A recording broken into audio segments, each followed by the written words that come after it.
I don't really have the time to make this video, and yet I'm making it. The reason is I'm furious. There are three subjects that I am angry at. First of all, I'm angry with the politicians of the so-called West. I'm angry because they could have avoided this. It didn't have to come to the invasion, it didn't have to come to war, it didn't have to come to these casualties that we already have. This didn't happen overnight, as some media may suggest, and as some shocked reactions of various politicians and other people may make it appear to be.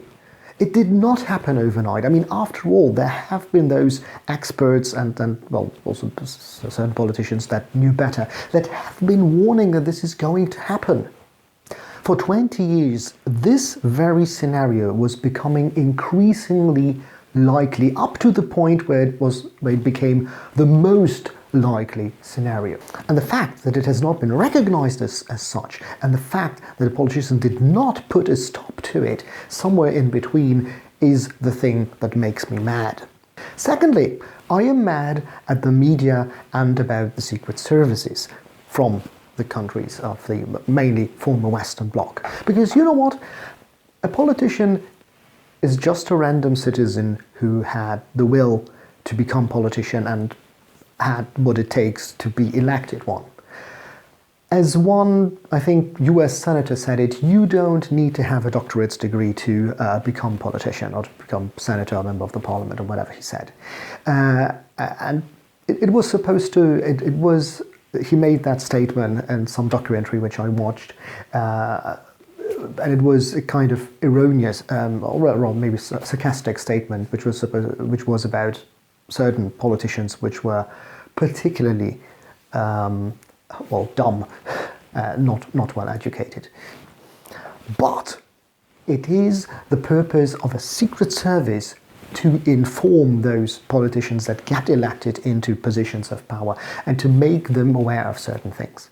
And unless you are Donald Trump, which by at least one former member of his administration was described as having the understanding of an 8-year-old, which kind of explains why he came up with such ideas, that after he learned that UV light can kill the coronavirus, or that bleach can kill the coronavirus, where he came up with those really childish ideas of like, oh, can't we, kind of inject that into the body? Like, okay, so most politicians are Donald Trump. They have at least average intelligence, and a person of average intelligence can be instructed, to a person of average intelligence, you can explain, and you could have explained what Putin is up to, most likely, what the military build-up that he has been doing for the last 20 years might lead to, and so on, and which ideology he seems to follow, and so on. They could have been informed. And I cannot believe that all politicians of all major countries of the former Western Bloc just are stupid. They aren't. This must have been a failure of, on the one hand, the media, which are supposed to inform the public, but also of the secret services, whose responsibility is to inform politicians.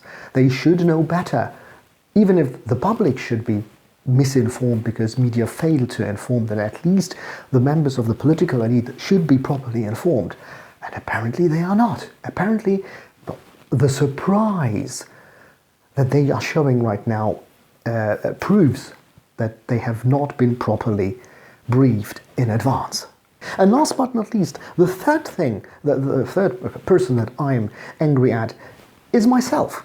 My little hope was that maybe if I make a good video, then someone of you might show it to a friend and say, oh, I think this is an interesting point, what do you think? And that person may say exactly the same thing to one of their friends, and somebody, I don't know, who works in a think tank, or somebody who works in a ministry, or somebody who is a member of a party, and then they in either way, they might show it to yet somebody else, and maybe then one of the decision takers, one of the prime ministers or chancellors or presidents might actually get to see the video. Or even, that's not even necessary. You don't need to see the video. If merely the thought is passed on, or a certain conclusion, that already can influence where things are going. Well, but now it's too late. My chance to maybe contribute to preventing this military development we're having right now is gone. But you know what? I think it still makes sense to make this video. I think it still makes sense to explain why there was a tremendous failure of the secret services and of the politicians. So if you're interested, welcome to this video.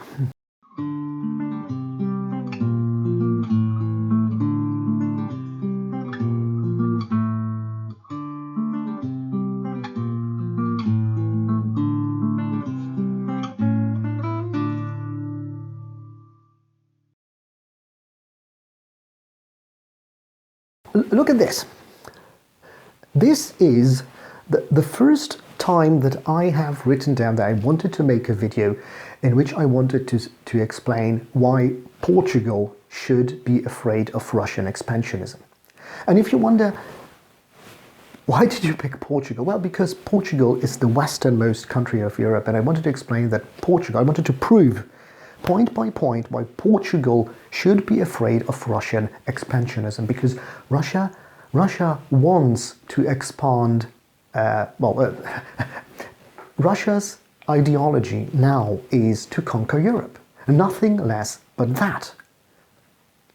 And this means that even Portugal is endangered by Russian expansionism. And I wanted to make this video because if I could explain to the viewer that even Portugal, the westernmost part of Europe, is endangered by Russian expansionism, maybe I could finally convince those people which live in Spain or France or Germany or Italy, and they think that they are just not really concerned by Russian expansionism, that they would eventually understand that they too are endangered.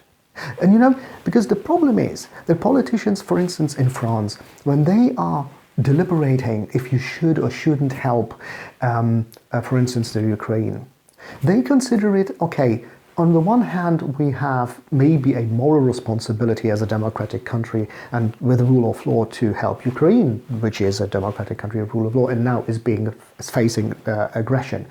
On the one hand, we have this moral responsibility. On the other hand, we have the national interests of our country, like predominantly economic interests.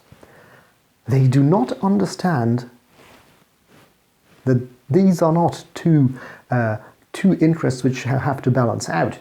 This is actually both on the same side.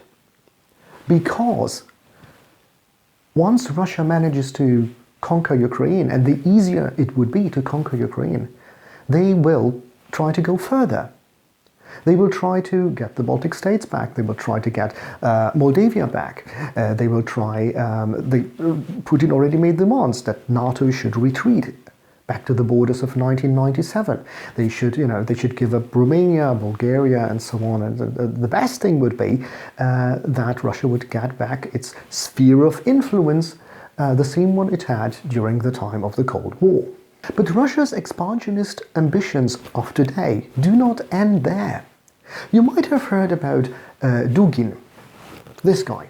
This guy said that he thinks the Russian people can only be united behind a large idea, a national idea, like the conquest of Europe. This is what he literally said. You know, I can provide links down below. He said it in an interview, and he made statements of the same sort repeatedly. Сегодня в России очень остро ощущается дефицит национальной идеи.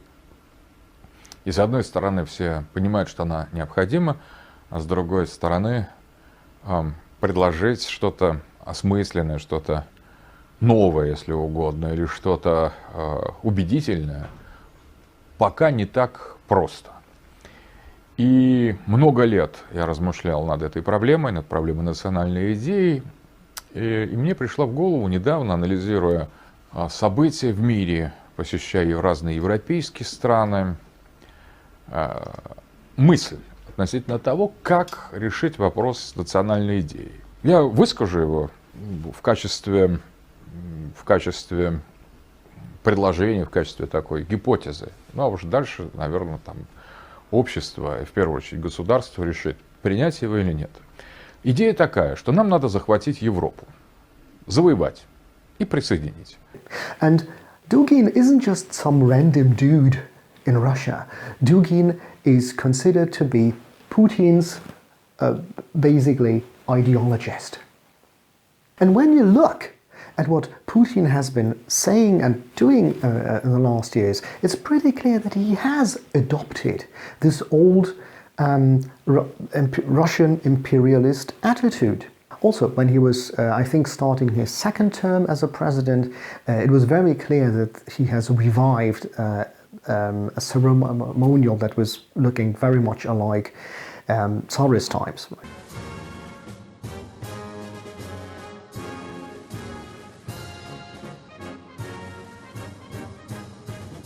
So that Putin is a Russian nationalist and an expansionist became clear very early on.